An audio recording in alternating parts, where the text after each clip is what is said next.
Everyone welcome back to my channel. వంకాయ పెరుగు తాలింపు. పెరుగు కొంచెం చిలికి సరిపడా వాటర్ యాడ్ చేశాను. ఉల్లిపాయలు చిన్న ముక్కలు తరిగినవి యాడ్ చేయాలి. సరిపడా సాల్ట్. వంకాయలు కడిగేసి ఇలా కట్ చేసుకోవాలి. ఈ వాటర్లో కొంచెం సాల్ట్ యాడ్ చేశాను. మొత్తం వాటర్ లేకుండా స్ట్రెయిన్ చేసుకోవాలి.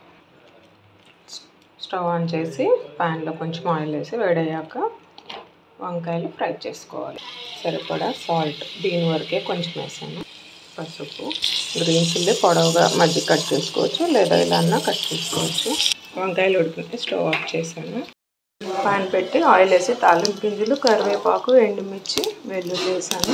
కొంచెం పసుపు, ఇష్టమైన వాళ్ళు ఇందులో యాడ్ చేసుకోవచ్చు. తాలింపు వంకాయలు కూడా యాడ్ చేయాలి. వంకాయ పెరుగు తాలింపు రెడీ. సాల్ట్ సరిపడా చూసుకోండి.